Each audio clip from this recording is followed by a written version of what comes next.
Huh? What's that? A message? Ah, that's alright, I'll answer that later. Hey, there's another one. I'll answer that one when I get home. Okay, we're settling this right now. Hey there guys, in this video I want to discuss the most common questions about the free-to-play version, the Heart of Thorns expansion and the Path of Fire expansion. At the end of each segment I will explain the pros and the cons of the expansion and the free-to-play version of Guild Wars 2. Looking for a specific expansion? Check out the timestamps in the description. At the end of this video I hope you have a solid idea on which expansion you should purchase. But if you're like me and really enjoy the game, I would just buy both expansions. You are going to have a great time and a more complete gameplay experience. The expansions regularly go on sale, so keep an eye on the Guild Wars 2 Reddit and the Guild Wars 2 official social media channel. If you have a question during or after the video, leave it in the comments. And as usual, if you want to support me, watch this video all the way to the end, subscribe and give this video a like. And first, let's start off with the free-to-play version of Guild Wars 2. As you might have guessed, this version of the game is free-to-play. The free-to-play version of Guild Wars 2 is ideal for people who have heard about the game and want to give the game a shot. This version has no limitations in terms of leveling or gameplay experience. You will also have access to every profession in the game except for the Revenant. This version of the game is about the same as players got when they first bought the game in 2012. You can level up to level 80, the maximum level in the game, and you are able to play through the whole personal story. If you want tips for leveling, you can check out my guide on this specific topic. In this free-to-play version of Guild Wars 2, you can participate in dynamic events, do dungeons and complete Fractals of the Mists. This should provide you with at least 50 hours of gameplay, leading up to over 100 hours of gameplay depending on how determined you are. Sadly, there are some restrictions for free-to-play players. For example, there are chat restrictions and trading restrictions. Free-to-play players cannot use the map chat and can only whisper players that are mutual friends. This could be troublesome in some instances, but it should not massively affect your gameplay. You should still be able to make basic conversations and group up with other players. This restriction was mainly implemented to prevent gold sellers advertising their services, and I must say that it works really well. I rarely see any gold sellers in the game. For the trading restrictions, players can only buy and sell a predetermined list of items from the trading post, but this shouldn't give too much trouble for newer players. The last limitation that is worth mentioning are the amount of character slots. As a free-to-play player, you can only create 2 characters. If you want to lift these limitations, you must buy an expansion and you will get access to a ton of extra content. So let's sum it all up and look at the pros and the cons of the free-to-play version of Guild Wars 2. The pros are, the game is free to play. Only an email registration is required. You get access to the content that was available at launch. You're able to level up to the maximum level, which is level 80. Access to every profession in the game except for the Revenant. And access to some endgame content. And as I mentioned, we have some cons. You're only limited to have 2 character slots. You have chat restrictions, trade restrictions, and there is content behind level barriers. For example, you must be level 35 to enter specific zones. For example, if you are a free-to-play player, you can only access Lion's Arch if your character is above level 35. Now, if you really happen to like the game and want to lift those cons or restrictions, you must buy an expansion. So let's start off with the first expansion that was released in 2015. Heart of Thorns. The Heart of Thorns expansion continues with the story of Living World Season 2. Hold up, Living World Season 2.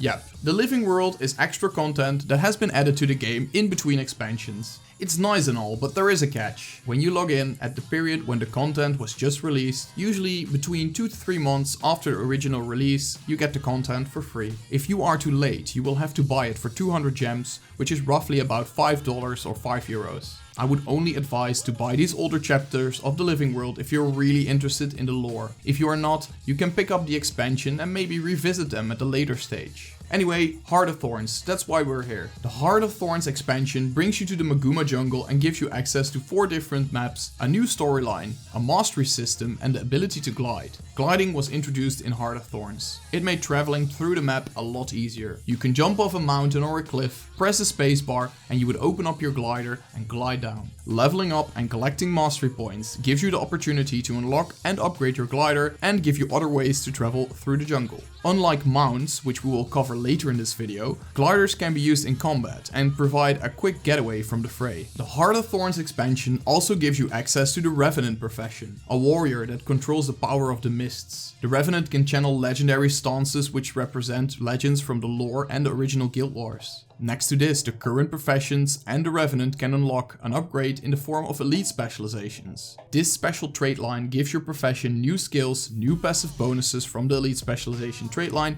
and the ability to wield new weapons. This adds a whole new gameplay experience to the game and your playstyle of your current profession. I have already covered every elite specialization in Guild Wars 2 in my Guild Wars 2 What Profession Should You Play video, and if you're interested in that, you can go ahead and check it out. The Heart of Thorns expansion also introduced us to raids. The raid wings in Guild Wars 2 usually consist out of 3 to 4 bosses with events in between these bosses. The raid bosses usually have a combination of a certain amount of DPS you must do and mechanics that require team coordination. So DPS and team coordination are the key to success here. The raid bosses are unique, and in most cases require you to read up on tactics for the specific boss. Do not worry, this might sound hard right now, but you will get the hang of it soon enough. The raid wings that belong to the Heart of Thorns expansion are the Spirit Veil, Salvation Pass, Stronghold of the Faithful, and the Bastion of the Penitent. These raid wings are subjectively easier to get into than the Path of Fire raids, which I will discuss in a minute. I could ramble on for hours about the raids in Guild Wars 2, however I want to round up this segment by talking about the rewards from raids. The rewards that you will get from raids consist out of gold, gear, experience and legendary insights that can be used in crafting legendary armor. Next to that, you will also get magnetite shards, which can be spent on ascended armor or unique skins. These items can also randomly drop from raid bosses. Alright, let's sum up what we have just talked about and have a look at the pros and the cons of the Heart of Thorns expansion. For the pros of Heart of Thorns, there are no free-to-play limitations,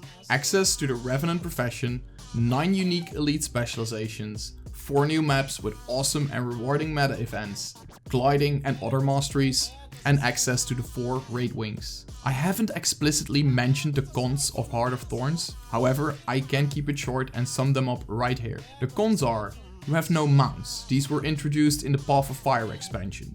The Tangled Depths map can be confusing and somewhat irritating for newer players, and it doesn't directly continue the story of the base game. Alright, I think that covers Heart of Thorns. I hope all is clear, and if not, leave your question in the comments. Moving on to the Path of Fire expansion. The biggest selling point of the Path of Fire expansion is, without a doubt, the introduction of mounts. The Guild Wars 2 community was asking for them, and we got them. Mounts in Guild Wars 2 aren't your static mount up and ride mounts. Each mount is unique and has its own set of passive and active skills, which can be leveled through the mastery system. Currently, we have 6 mounts into the game: the Raptor, the Springer, the Jackal, the Skimmer, the Griffin, and the Roller Beetle. Also, the next mount, the Warclaw, is coming real soon. The Roller Beetle is the only mount which is not accessible if you have bought the expansion. You can only get that mount by playing through the Long Live the Lich episode of Living World Season 4. For example, the Griffin costs gold and a set of objectives you need to complete, whereas the Raptor is obtained in the first story instance, basically within 20 minutes of your playtime. Mounts aren't the only thing you're getting with the purchase of the Path of Fire expansion. There is also a new storyline which continues after Living World Season 3. Personally, I think this storyline is better than the Heart of Thorns story, but if you are a real lore enthusiast, then I would play the Heart of Thorns story before the Path of Fire story to follow the story in a chronological order. If you pick up the Path of Fire expansion in 2019 or early 2020, you will be able to also play the upcoming releases of the Living World.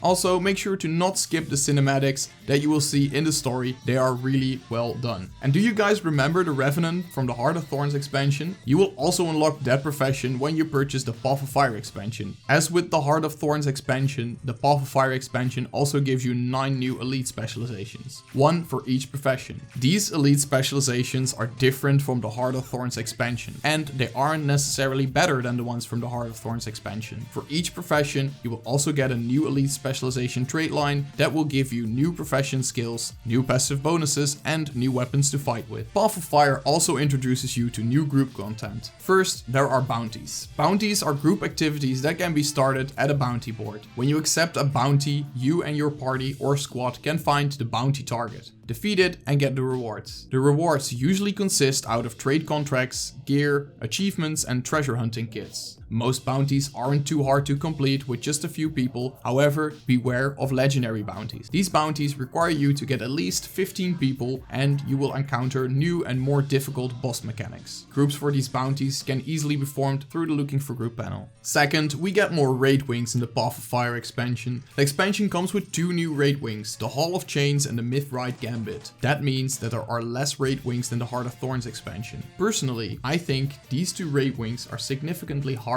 than the Heart of Thorns ones, but that's the reason why I enjoy them even more. Especially Raid Wing 5 is to be avoided when you are new to raiding. And to conclude this segment, you will also get 5 new maps with the Path of Fire expansion. These maps are all desert themed and are full of interesting events, adventures and achievements. In contrast to Heart of Thorns, the Path of Fire maps are less populated in terms of their meta events. Basically, every Heart of Thorns map has a meta event which occurs at a certain time. These meta events have great rewards which are used in armor, weapons, recipes and mini pets. You have the Serpent's Ire in the domain of Fabi, but it is considerably harder to successfully complete compared to the Heart of Thorns meta events. So that is something to keep in mind if you are really into open world meta events. Okay, I think I have given a basic overview of the Heart of Thorns expansion. Let's have a look at the pros and the cons of this expansion. Okay, for the pros, no free to play limitations. And of course we have mounts, a new storyline, access to upcoming living world updates, access to the Revenant profession, another 9 elite specializations unique to Path of Fire, and the introduction of bounties. And Path of Fire only has 2 big cons for me. There are just 2 raid wings right now in contrast to 4 raid wings in Heart of Thorns. And there is a lack of rewarding meta events. Alright, let's sum up everything I have discussed. I'm going to keep it short. If you are on a tight budget or you are not sure if Guild Wars 2 is the game for you, try the free to play version of Guild Wars 2. You want to participate in raiding, you like to follow the story in a chronological order, and you like to jungle, pick up Heart of Thorns. You really want a mount to travel the world, you are interested in upcoming storylines, and you like the desert, pick up Path of Fire. And if you don't want to miss a single thing, you want to participate in every type of content, and you want to play Guild Wars 2 for a longer period of time, I would suggest to pick up both Heart of Thorns and the Path of Fire expansion. There we go, that's my subjective video on which expansion you should get, or maybe you should get no expansion at all. I hope this video helped you decide. If you still have questions, don't hesitate and leave them in the comments. I'll be happy to answer them. If you like this video and want to stay up to date with everything Guild Wars 2 related, make sure to subscribe to my YouTube channel. Don't forget to leave a like and share this video with your guildies, it helps out my channel a lot. And for now, I would like to thank you all for watching and I hope to see you all in the next one. Peace!